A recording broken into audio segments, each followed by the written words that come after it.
Have you ever felt like you're constantly playing a role in someone else's movie? Like your decisions, big or small, aren't truly yours. Like you're living someone else's life. You look in the mirror and you barely recognize yourself. You're not alone. And the scary part? Most people don't even realize it's happening. They go through the motions day after day, wondering why they feel so unfulfilled. Today we're going deep. I'm breaking down the hidden signs that you're living for others instead of yourself, signs that are so ingrained in your daily life that they've become second nature. And by the end of this video, you won't just recognize these signs, you'll feel a fire inside you to reclaim your life. But first, let me ask you something. When was the last time you made a decision purely for you? Drop it in the comments. Let's start with a hard truth. If the thought of letting someone down gives you more anxiety than letting yourself down, that's a problem. And it's a sign you're living for others. Look, we all want to be there for the people we love. We want to be supportive, reliable, the person everyone can count on.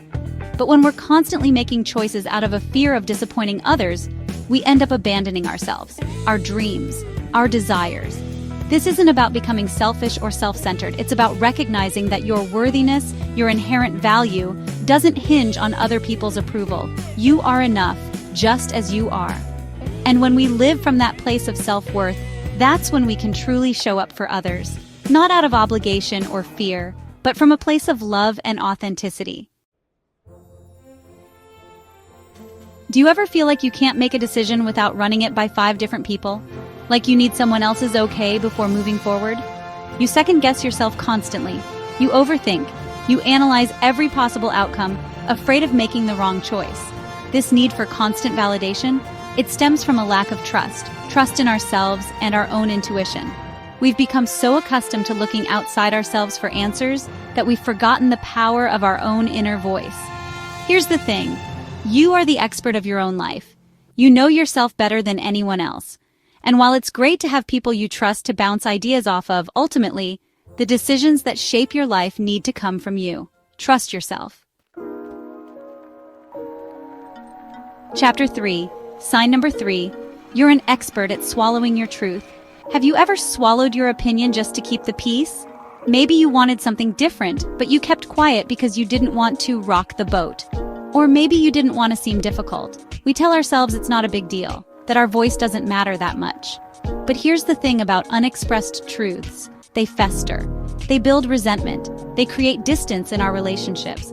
Living authentically means having the courage to speak our truth, even when it's uncomfortable. It means setting boundaries, even when it feels scary. It means honoring our own needs, even if it means disappointing someone else. Remember, true belonging doesn't require us to betray ourselves. It invites us to show up as our full, messy, imperfect selves.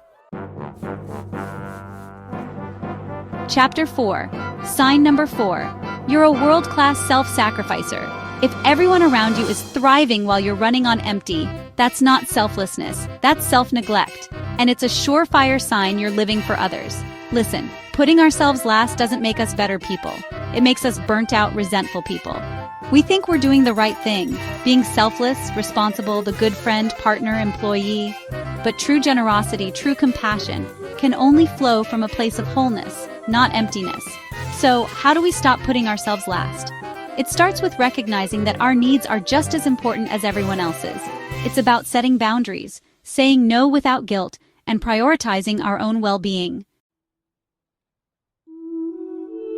Chapter 5. Sign number 5. You don't know who you are without everyone else. Here's a big one.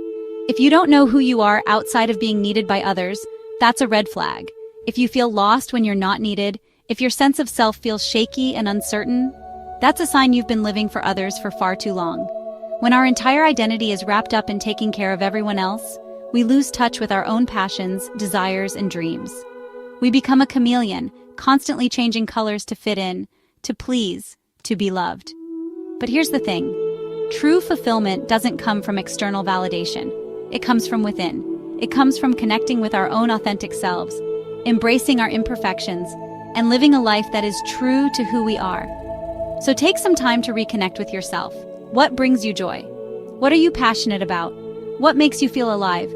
These are the questions that will guide you back to yourself. In conclusion, reclaim your life. Now that you've seen these signs, you might feel a little uncomfortable. Good. That means something inside you is waking up. It means you're ready for change, your challenge. Start tracking these behaviors. Use a journal, vision board, or self-reflection exercise. Oprah Winfrey, a major advocate for self-reflection and intentional living, has credited journaling and visualization as essential tools for personal transformation. She once said, "I don't know anyone successful who doesn't do some form of journaling or keeping track of their progress." Writing down your goals, dreams, and reflections brings clarity, and what you focus on expands. If you want a space to start reflecting and reclaiming your life, I've linked some of my favorite tools in the description below. Remember, awareness is the first step, but intentional action is what creates real change.